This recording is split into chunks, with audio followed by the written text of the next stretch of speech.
يا ليلي يا ليلى وش بزنس إلك يما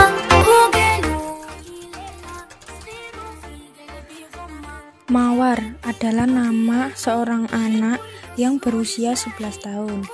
Ia duduk di kelas 6 SD. Mawar adalah anak satu-satunya dan ia tidak mempunyai saudara. Ia merasa tidak bisa jauh dari gadgetnya. Setiap hari, Mawar memainkan game online-nya di rumah. Setiap hari, orang tuanya bekerja dan ia tinggal di rumah sendirian. Dan untuk mengisi waktu luangnya, ia bermain game online.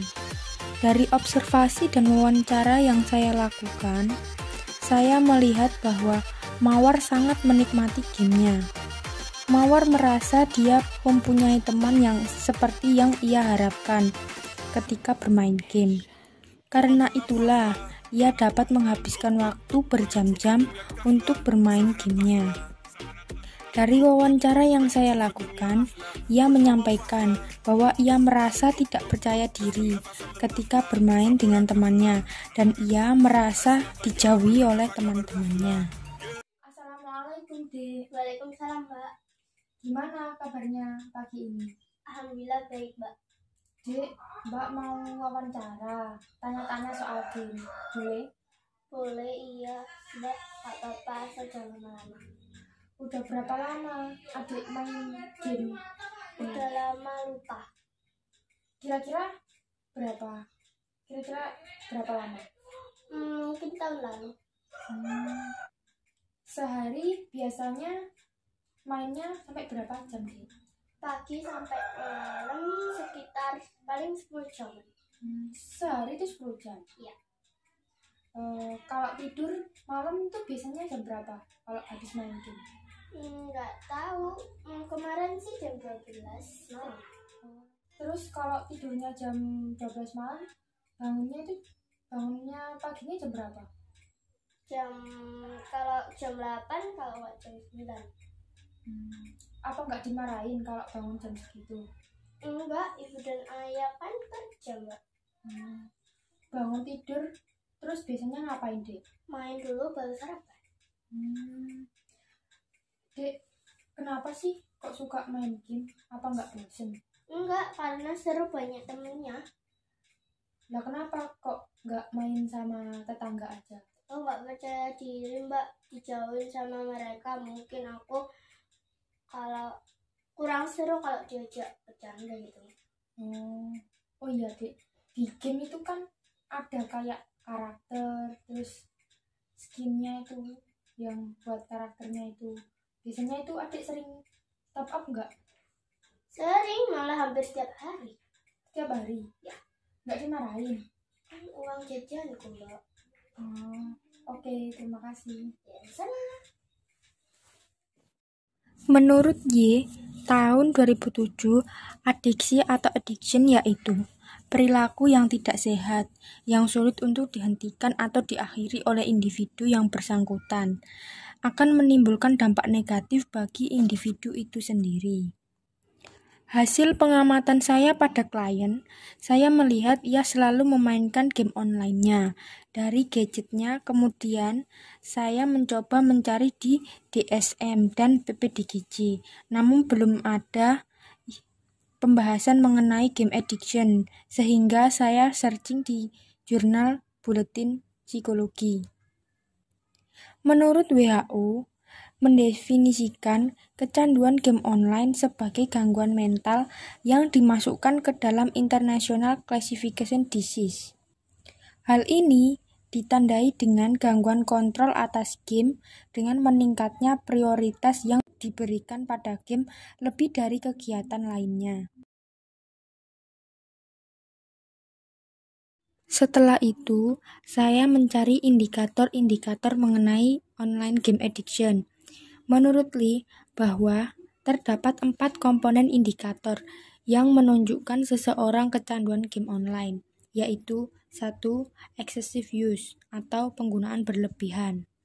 Terjadi ketika bermain game online menjadi aktivitas yang paling penting dalam kehidupan individu. Dari sini, saya mengamati bahwa klien selalu mengutamakan gamenya, sehingga sebelum ia memulai kegiatan apapun, ia memainkan gamenya terlebih dahulu. Misalnya, ketika ia baru bangun tidur, ia langsung mencari handphonenya terlebih dahulu sebelum memulai kegiatan apapun. 2. Withdrawal symptom, gejala pembatasan. Perasaan yang tidak menyenangkan karena penggunaan game online dikurangi atau tidak dilanjutkan. Dari pengamatan saya, ketika klien lupa menaruh handphonenya, ia menjadi marah dan ia merasa gelisah karena ia tidak bisa menemukan handphonenya. Dan ketika ia tidak menemukan handphonenya, terjadilah pembatasan atau pengurangan bermain gamenya. Itulah yang membuat ia merasa tidak tenang. 3. Tolerance atau toleransi, yaitu proses di mana terjadi peningkatan jumlah penggunaan game online untuk mendapatkan efek perubahan mood. Saat Mawar memainkan gamenya, ia mengalami perubahan mood yang membaik dari hari ke hari. Ia selalu menambah waktu untuk bermain gamenya demi mendapatkan kepuasan bermainnya. 4. Negative repercussion atau reaksi negatif, yaitu di mana komponen ini mengarah pada dampak negatif yang terjadi antara penggunaan game online dengan lingkungan sekitarnya. Karena bermain game online sudah menjadi kebiasaan dari kesehariannya, itu menyebabkan tugas sekolahnya menjadi terbengkalai, serta di dalam kamarnya pun menjadi porak-poranda, karena ia lebih menggunakan waktunya untuk bermain game daripada membersihkan kamarnya. Selain indikator-indikator, terdapat pula simptom-simptom online game addiction. Simptom-simptom atau gejala dapat dilihat dari diri klien.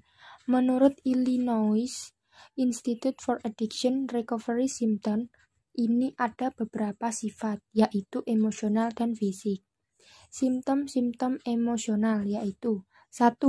Perasaan gelisah atau mudah tersinggung saat tidak bisa bermain. 2.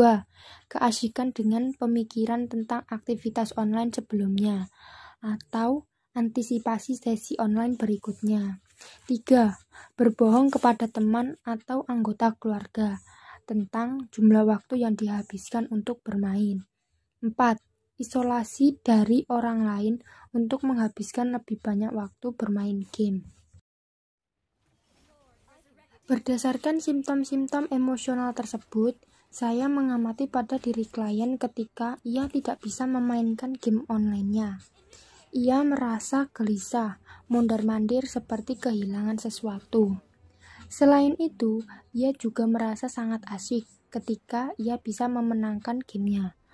Dari game sebelumnya, jika ia kalah, maka ia akan mempelajari kesalahannya dan mempersiapkan rencana terbarunya bersama guild atau squadnya untuk mengulangi lagi permainannya, sehingga ia bisa memenangkan sesi berikutnya. Dari wawancara juga saya dapat menyimpulkan bahwa ia berbohong ketika ia mengatakan pura-pura tidur, padahal ia tidak tidur sampai larut malam untuk bermain gamenya. Mawar sendiri juga sering mengisolasi diri di dalam kamar, sehingga ia bisa memainkan gamenya lebih lama dan tenang tanpa gangguan. Selanjutnya, simptom fisik. Yang pertama adalah kelelahan, yang kedua migrain karena konsentrasi intens atau ketegangan mata, yang ketiga sindrom terowongan karpal yang disebabkan oleh penggunaan pengontrol atau mouse komputer yang berlebihan. Keempat, kebersihan pribadi yang buruk. Jika dilihat dari simptom fisiknya, saya merasa Mawar sendiri juga mengalami kelelahan karena ia bermain lebih dari 10 jam per hari. Tetapi karena ia terlalu senang memainkan gamenya, sehingga rasa lelahnya tertutup oleh kesenangan akan gamenya. Sedangkan mengenai migrain atau ketegangan mata, tentunya ia mengalami ketegangan mata karena ia memainkan gamenya tanpa jeda kecuali ia ke kamar mandi atau makan. Migrain sepertinya tidak, tetapi saat bermain sesekali ia memegangi bagian kepala depan dan matanya, mungkin karena terlalu tegang saat bermain. Karena kontrol dirinya akan gadget berlebihan hingga tidak bisa ia tahan, itulah yang membuat ia menjadi kecanduan dalam gamenya. Ia sendiri lebih mengutamakan gamenya dibandingkan kebersihan akan dirinya sendiri.